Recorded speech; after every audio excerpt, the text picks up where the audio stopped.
नमस्कार। एक बार फिर स्वागत है सभी प्रतियोगी छात्र छात्राओं का अपने यूट्यूब चैनल आई के हिंदी टारगेट में। जैसा कि आप लोग जानते हैं कि टीजीटी, पीजीटी, एलटी, जीआईसी आई के हिंदी टारगेट चैनल के माध्यम से इसकी तैयारी करवाई जा रही है। तो अगर आप नए हैं तो चैनल को सब्सक्राइब कर लें और लाइक भी कर दें। तो चलिए, भाग 51 का पहला प्रश्न, कल वाले प्रश्न का जवाब, और फिर आपको मिलेंगे 20 प्रश्न। तो पहला प्रश्न है, द्विवेदी युग को जागरण सुधार काल की संज्ञा किसने दिया था? द्विवेदी युग को जागरण सुधार काल किसने कहा? तो सही जवाब आपका है नगेंद्र। डॉक्टर नगेंद्र ने द्विवेदी युग को जागरण सुधार काल कहा था। ठीक। दूसरे प्रश्न है, सिद्धों में कौन एक योगिनी नहीं आती है? सिद्धों में कौन एक योगिनी नहीं आती है? तो सही जवाब आपका है आंडाल। कौन है? आंडाल। आंडाल जबकि आलवार में है। आलवारों की संख्या आप जानते हैं 12 है। उसमें एक महिला है आंडाल गोदा, जिसका नाम है दक्षिण का मीरा, इनको कहा जाता है। बाकी सिद्धों में 4 योगिनियाँ आती हैं। 4 योगिनियाँ, रामचंद्र शुक्ल के अनुसार 3 ही हैं।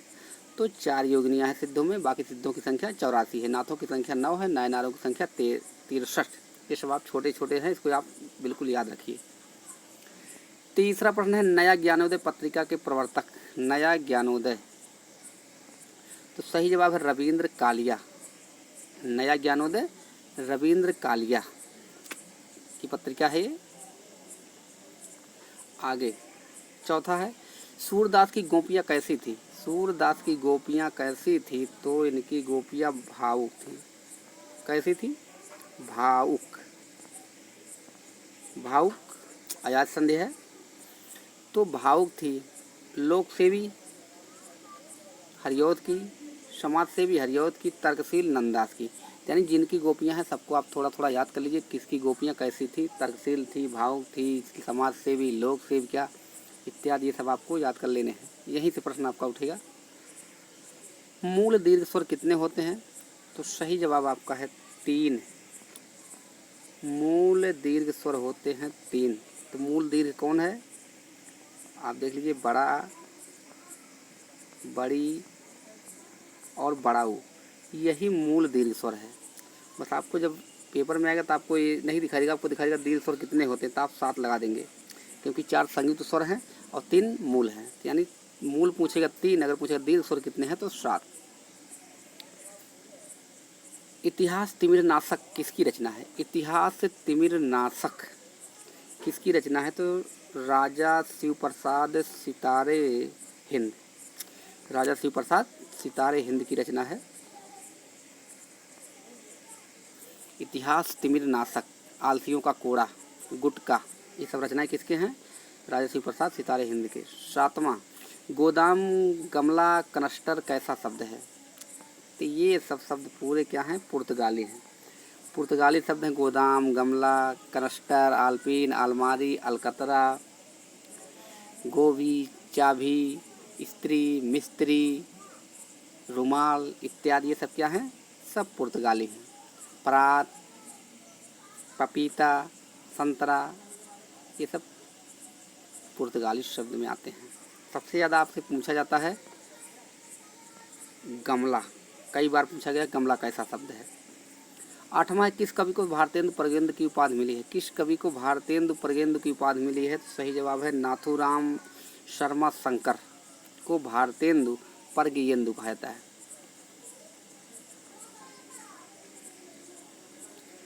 9वां प्रश्न, कला परिच्छेद किसकी रचना है? कला परिच्छेद दंडी, आचार्य दंडी, पाश्चात्य कवि हैं, काव्य शास्त्र के हैं। आचार्य दंडी, कला परिच्छेद। 10, घूंघट का तत्सम क्या होगा? घूंघट का तत्सम क्या होगा? तो होगा गुंठन। गुंठन का अर्थ होता है घूंघट। ठीक है, तत्सम तद्भव। सबसे बड़ा सिपहिया किसकी रचना है? सबसे बड़ा सिपहिया वीरेंद्र जैन की रचना है। सबसे बड़ा सिपहिया, पार डूब, पंचनामा, ये सब रचनाएं किसके हैं? वीरेंद्र जैन के उपन्यास हैं। 12 इनमें से मुख्यतः संज्ञा कौन नहीं है? मुख्यतः संज्ञा कौन नहीं है? तो मुख्यतः आपका है द्रव्यवाचक संज्ञा नहीं है। मुख्यतः का मतलब आपको बता दें, मुख्य में आपका आता है व्यक्तिवाचक, जातिवाचक और भाववाचक। ये जातिवाचक के भेद हैं, द्रव्यवाचक और परिमाणवाचक, इतना आप जानते रहिएगा। 2 भेद होते हैं जातिवाचक के, द्रव्य और परिमाण। बाकी मुख्यतः ये 3 ही हैं। हिंदी में शहीद वर्ण की संख्या कितनी है? तो हिंदी में शहीद वर्णों की संख्या 1। शहीद वर्ण कहा जाता है छोटा आ को, यही है शहीद वर्ण। ये सभी अक्षर के साथ ये लगता है। जैसे आपको का लिखना है, का वर्ण, तो इसके साथ बिना ये अधूरा है, सबके साथ शहीद होता है, का प्लस आ, यानी इसलिए इसको शहीद वर्ण कहा गया है। चाहे जो लिखेंगे का खा गा घा, चाहे जो लिखेंगे उसमें छोटा आ जरूर रहेगा। ये बेचारा सबके साथ निर्वहन करता है, लेकिन दिखाई नहीं देता ये मात्रा। इनमें से कौन सा एक स्त्रीलिंग शब्द नहीं है? तो एक स्त्रीलिंग शब्द नहीं है तो पंखा। बाकी शब्द लिए टोपी लगाई जाती है। कौन सी जात के हैं? बात, आपकी बात कि आपका बात, आपकी बात अच्छी है। आप किस जात के हैं? आपकी टोपी काली है। आपकी पंखा कैसा चल रहा है? ये सीधे गलत है, आपका पंखा, ठीक है, तो यही नहीं है। 15 चौथा विश्व हिंदी सम्मेलन कहाँ पर हुआ? तो चौथा विश्व हिंदी सम्मेलन पोर्ट लुई में।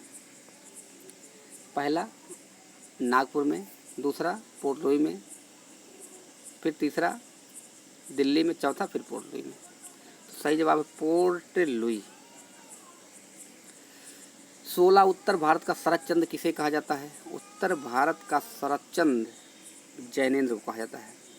उत्तर भारत का शरद चंद्र जैनेंद्र को कहा जाता है। और शरद चंद्र के लिए शुद्ध वर्तनी ये है, अगर ये एक में रहेगा तो ऐसे हो जाएगा शरद चंद्र, डबल चा और दा, ये आपका हो जाएगा शरद चंद्र। तो डबल चा हो जाएगा, अगर अलग करेंगे शरत धन चंद हो जाएगा, बस इतने फर्क है। 17 अवहट्ट में शिक्षा शब्द के लिए कौन सा रूप मिलता है?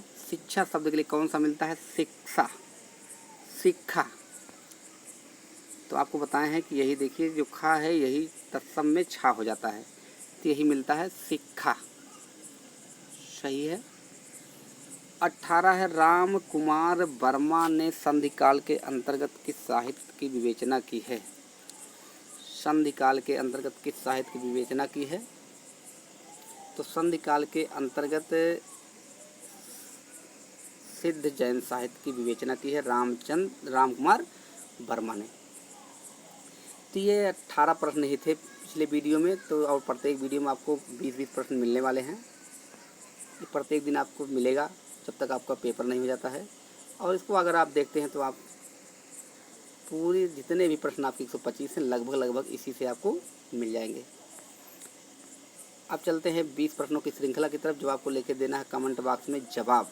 तो चलिए पहले प्रश्न की तरफ चलते हैं। पहला प्रश्न आपके सामने आ रहा है, राजभाषा आयोग का गठन कब हुआ? राजभाषा आयोग का गठन कब हुआ?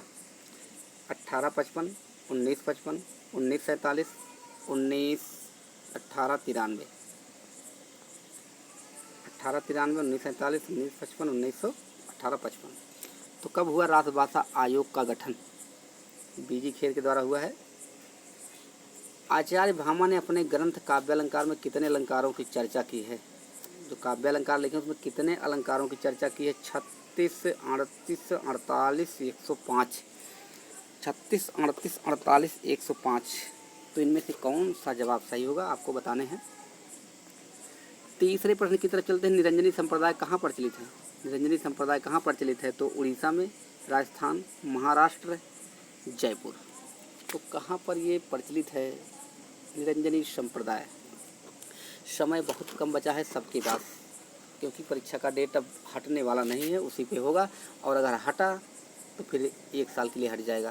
तो इसलिए जो डेट है उसको आप एकदम बिल्कुल 7-8 अगस्त मान चलिए और पूरी तैयारी के साथ जुटे रहिए। और एक सीट सुनिश्चित कर लेना है, क्योंकि इसके बाद मान चलिए 2 साल के तक आपका ना TGT, ना PGT, LT, प्राइमरी कुछ आने वाला नहीं है। यही जो है टीजीटी, पीजीटी, एलटी प्राइमरी जो है, आपको किसी न किसी में एक सीटें अगर आपके अंदर वो है गुण, तो आप सब में एक एक सीट बना सकते हैं, यानी आप सब में क्वालिफाई हो जाएंगे। लेकिन आपको एक ही करना है, तो ऐसा गुड लाइक सब में मिल जाए।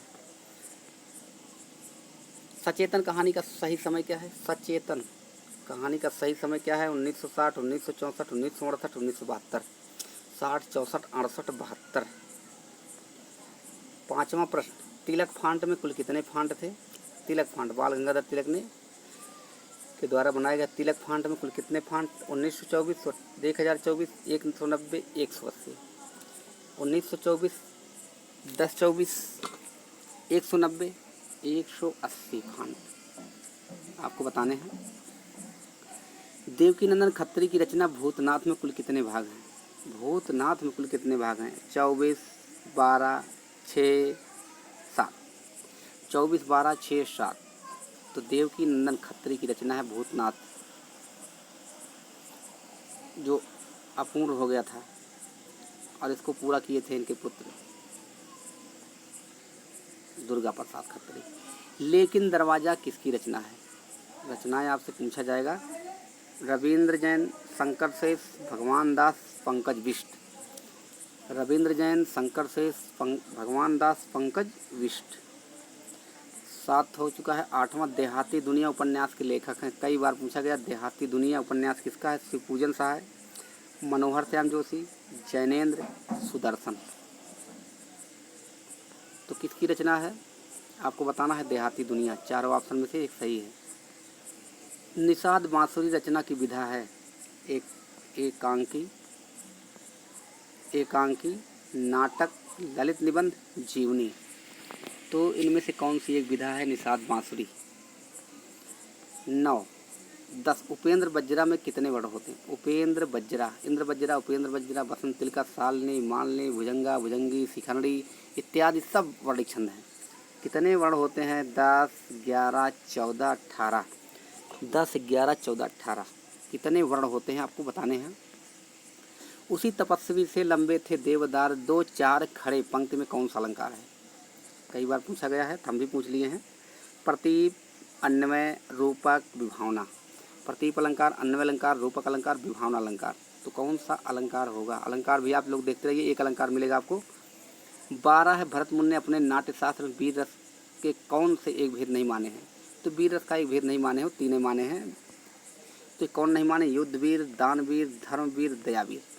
युद्ध, दान, धर्म, दयावीर में से कौन एक नहीं माने? भरत मुनि। आदिकाल को वीर गाथा युग किसने कहा? प्रश्न ध्यान से पढ़िएगा, नहीं तो ये प्रश्न आपका तुरंत गलत हो जाएगा। रामचंद्र शुक्ल, हजारी प्रसाद, श्याम सुंदर दास, मित्र बंधु। आदिकाल को वीर गाथा युग किसने कहा था? 4 ऑप्शन आपके सामने है, चारों में से सही जवाब छांटिए। भोला शंकर व्यास ने हिंदी के आरंभिक रूप को क्या कहा? तो अपभ्रंश कहें, प्राकृत कहें, अवहट्ट कहें, कोई नहीं। अपभ्रंश, प्राकृति, अवहट्ट कोई नहीं। सही जवाब देना है आपको। 15, श्रृंगार रस मंडन किसकी रचना? श्रृंगार रस मंडन, वल्लभाचार्य, विट्ठलनाथ, रामानंद, सूरदास। प्रश्न कई बार रिपीट हुआ है, लेकिन इसको बिल्कुल एकदम दिमाग में रख लीजिए और सही से इसको बताइए। 4 ऑप्शन है, विट्ठलनाथ, वल्लभाचार्य, रामानंद, सूरदास। 16 है, कूपन कैसा शब्द है? कूपन कैसा शब्द है? पुर्तगाली है, तुर्की है, फारसी है, फ्रांसीसी। तो कैसा शब्द है कूपन? 4 ऑप्शन आपके सामने है, जल्द से आप देख लीजिए। मुख्य विवर के, मुख्य विवर, यहाँ मुख्य लिखा है, मुख्य होना चाहिए, हो जाता है।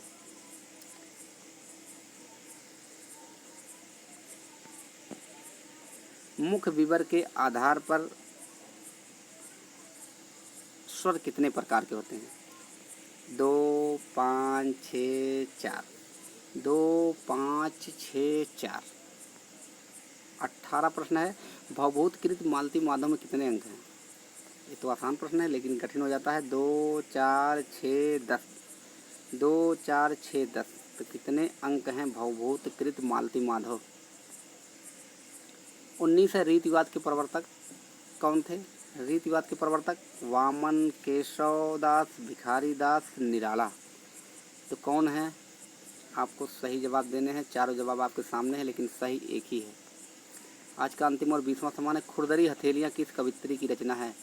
खुरदरी हथेलियाँ किस कवयित्री की रचना है? महुआ माझी, सारा राय, अनामिका, गीतांजलि श्री।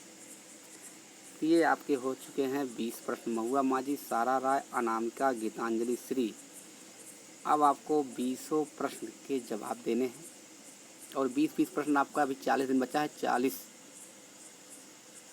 800 प्रश्न आपको मिल जाएंगे बिल्कुल। अगर एक दिन में 20 प्रश्न जाता है तो 800 प्रश्न में से आपको 125 बिल्कुल मिल जाएगा।